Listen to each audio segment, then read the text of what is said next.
ওসমান হাদির মৃত্যুকে কেন্দ্র করে যে তাণ্ডব চালানো হয়েছিল এক রাতে, তাতে মাঠে থেকে সরেজমিনে সেটা দেখার অভিজ্ঞতা হয়েছে জনাব নুরুল কবিরের। তিনি হেনস্থার শিকারও হয়েছেন। সেই নুরুল কবিরের বয়ানে একটা তথ্য বেরিয়ে এলো, তার একটা অনুমান না, তিনি খুব কনফিডেন্টলি বিশ্বাসের সাথে বলেছেন। সেটা একটা খুবই অ্যালার্মিং ব্যাপার। সেটা নিয়ে কয়েকটা কথা একটু বলতে চাই। তার আগে জনাব নুরুল কবিরের ইন্টারভিউর এই অংশটা আমরা একটু শুনে নিই।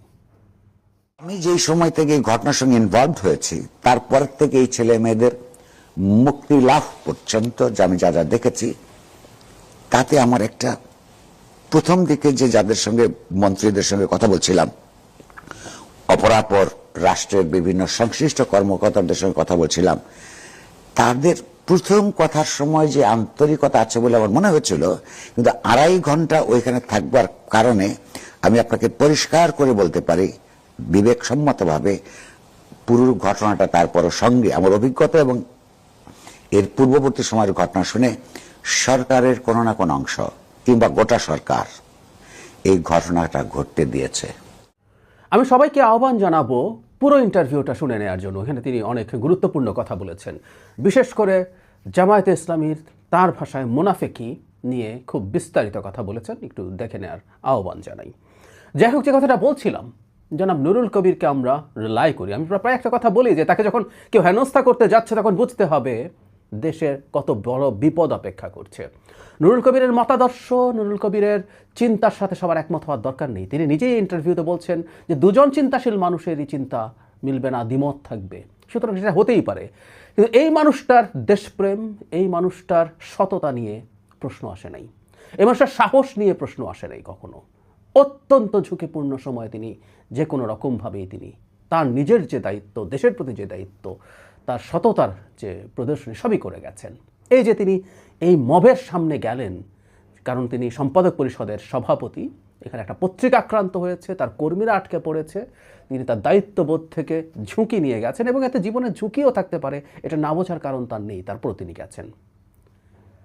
সেখানে গিয়ে তিনি হেনস্থার শিকার হয়েছেন, তার শরীরে স্পর্শ করা হয়েছে এবং কারা করতে পারে এই ইন্টারভিউতেই আসলে সেটার প্রমাণ আছে। তিনি আবারও হেনস্থার শিকার হতেই পারেন।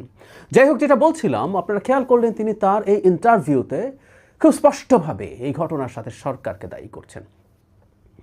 সরকার যেভাবে ঘটনাটা ঘটতে দিয়েছে এগুলো নিয়ে আমরা প্রশ্ন তুলেছি তখনই। কারণ হলো প্রথম আলো থেকে আগেই জানানো হয়েছে, বা তখনও যখন প্রথম আলো হামলা শুরু হয়নি তার আগে সেখানে পুলিশ ছিল, কাছাকাছি সেনাবাহিনী ছিল, ডেইলি স্টারের ওখানে সেনাবাহিনী ছিল, কিন্তু কেউ অলমোস্ট কোনো পদক্ষেপ নেয়নি। আমরা নুরুল কবির যেহেতু মাঠে ছিলেন, তিনি 2.5 ঘন্টা ধরে ওখানে চেষ্টা করেছেন এবং এই ইন্টারভিউটাতে একটা জায়গায় তিনি বলছেন যে এই 2.5 ঘন্টার সময় তিনি যতজন মন্ত্রীকে ফোন করেছেন, গত 1.5 বছরে ততজন মন্ত্রীকে তিনি ফোন করেননি। এই প্রেক্ষাপটটা তার তৈরি হয়েছে। সো এই অবস্থায় দাঁড়িয়ে তিনি কথা বলছেন এবং তিনি নিশ্চিত সরকারের একটা অংশ অথবা পুরো সরকার এই ঘটনাটা ঘটতে দিয়েছে। আমরা হালকা ব্যাপারটা, ছোট ব্যাপারটা ধরি যে সরকারের একটা অংশ এটা ঘটতে দিয়েছে, তাহলে ব্যাপারটা কেমন দাঁড়ালো? বিভৎস, বিভৎস। আর পুরো সরকার হলে তো কথাই নেই। আমরা দীর্ঘদিন থেকে এটা জানি যে সরকারের একটা অংশ নির্বাচন পেছাতে চায়। তারা জামাতে ইসলামী এবং ফার রাইটদের সাথে পর্যন্ত অ্যালাইন্ড হয়ে দেশে একটা অ্যানার্কি তৈরি করে নির্বাচন ভণ্ডুল করতে চায়, ক্ষমতা প্রলম্বিত করতে চায় এবং প্রয়োজনে একটা সকল বিপ্লবী সরকার বানাতে চায়। এটা আমরা দেখেছি। সেটুকুও যদি এখনও কার্যকর থাকে, এটা খুবই খুবই ভয়ঙ্কর তথ্য এবং সেটা কার্যকর থাকা ইটসেলফ প্রমাণ করে যে সরকার অ্যাজ এ হোল নিষ্ক্রিয়তার দোষে অন্তত দুষ্ট। আমি আবারও বলি, ধরে নিলাম একটা ছোট গ্রুপ, এই গ্রুপটা কারা, এটা নিয়ে প্রচুর কথাবার্তা আসলে সামাজিক মাধ্যমে হয়। তারা যদি এখনও সেই ধরনের চিন্তা করে, তারা এখনও যদি সরকারকে সেভাবে সক্রিয় হতে না দেয়, তাহলেও আসলে পুরো সরকার দায়ী আমরা ধরে নিতে পারি। কারণ যে সরকার, ডক্টর ইউনূসের নেতৃত্বাধীন অংশ যদি নির্বাচনের ব্যাপারে সিনসিয়ার হয়ে থাকে, তাহলে ওই অংশটাকে তো নিউট্রাল করার কথা ছিল, প্রয়োজনে তাকে বের করে দেওয়া উচিত ক্যাবিনেট থেকে। সেটা তো করা হচ্ছে না। তাহলে নিষ্ক্রিয়তার কারণে হলেও অন্তত আমরা এই সরকারকেও এর সাথে অ্যালাইন্ড হিসাবে দেখতে চাই। খুবই খুবই অ্যালার্মিং কথা। আমরা এই ঘটনার পরপরই বলেছিলাম স্বরাষ্ট্র উপদেষ্টা, ওখানকার যিনি বিশেষ সহকারী আছেন নুরুল কবিরও তার কথা বলেছেন, খোদা বক্সের কথা।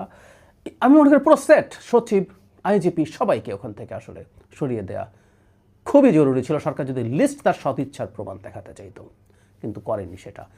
সুতরাং আমি মনে করি সবাইকে সতর্ক হতে হবে, আমাদের নাগরিকদেরকে সতর্ক হতে হবে, এবং বিশেষ করে বিএনপিকে, যার সবচেয়ে বড় রাজনৈতিক শক্তি আছে দেশকে নিয়ে, এই খেলার পথে বিএনপিকে প্রয়োজনে রাজনৈতিকভাবে বাধা সৃষ্টি করতে হবে, চাপ তৈরি করতে হবে।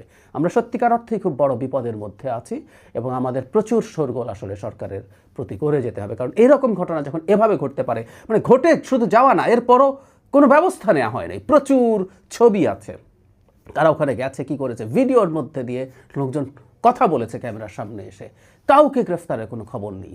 ছাত্র শিবিরের নেতারা হুমকি দিয়েছেন, কাউকে কোনো ব্যবস্থা নেওয়ার কোনো খবর নেই। তাতেই আসলে এটা মনে করার যথেষ্টের বেশি যৌক্তিক কারণ আছে এই ঘটনাটা সরকার ঘটতে দিয়েছে, বা একটা অংশ অ্যাটলিস্ট। আবারও বলছি, ডক্টর ইউনূস নির্বাচন চান সহিভাবে, তারপরে যদি এই অংশটাকে নিষ্ক্রিয় না করেন তাহলে সেই দায় তাকেই নিতে হবে। খুবই অ্যালার্মিং একটা সিচুয়েশন। আমরা আমাদের প্রায় বলি যে শোরগোল জারি রাখবো, শোরগোল করে যাব।